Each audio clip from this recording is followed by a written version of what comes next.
Foreign service academy থেকে যোগ দিচ্ছেন সহকর্মী লাভলি বিথি। বিথি, জানাবেন বৈঠকে রাজনৈতিক দলের নেতাদের মধ্যে কারা উপস্থিত হয়েছেন, সূচনা বক্তব্যে আর কি বললেন ঐকমত্য কমিশনের সহসভাপতি?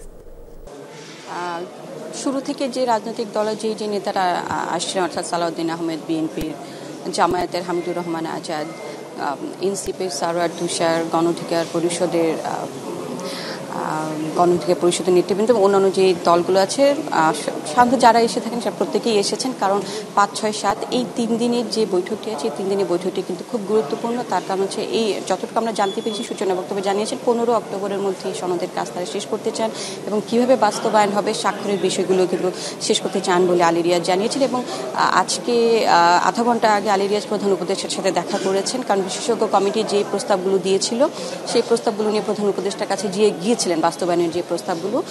তারপর সেখানে প্রধান উপদেষ্টা জানিয়েছেন এই কাজগুলো খুব দ্রুত শেষ করতে হবে, কারণ সামনে নির্বাচনের রাজনৈতিক দলগুলোর বেশ কিছু কাজ আছে, সুতরাং ওই বিষয়গুলোকে সামনে রেখে আর সময় না বাড়ানোর কথা যতটুকু আমরা জানতে পেরেছি, হয়তো সময় বাড়ানো হবে না কমিশনের।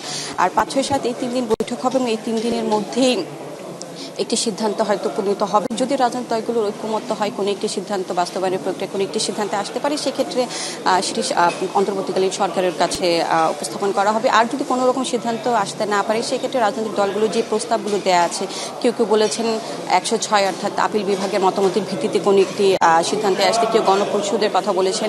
আর বিশেষজ্ঞ কমিটি গত শেষ যে বৈঠক হয়েছিল সেখানে একটি বিষয় উপস্থাপন করেছিলেন যে সংবিধান আদেশের মাধ্যমে জুলাই সনদ বাস্তবায়ন করতে হবে, তারপর গণভোটের মাধ্যমে সেটি বৈধতা দিতে হবে। সেক্ষেত্রে এই প্রস্তাবটিও কিন্তু আছে।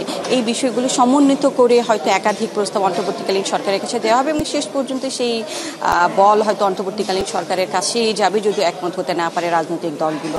তবে আশা করছে যে রাজনৈতিক দলগুলো এই 3 দিনের মধ্যে একটি বিষয় একমত হবে।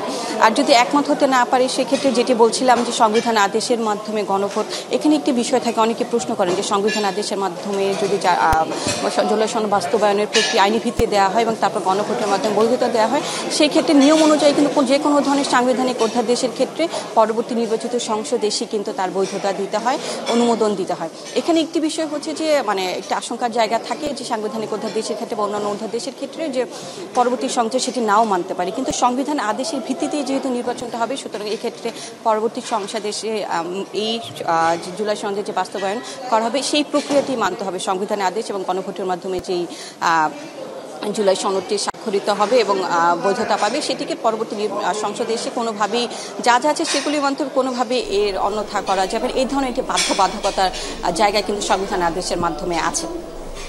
বিথি, আপনাকে ধন্যবাদ। এই আলোচনার অগ্রগতি নিয়ে আবারও পরবর্তীতে আপনার কাছ থেকে বিস্তারিত জানবো।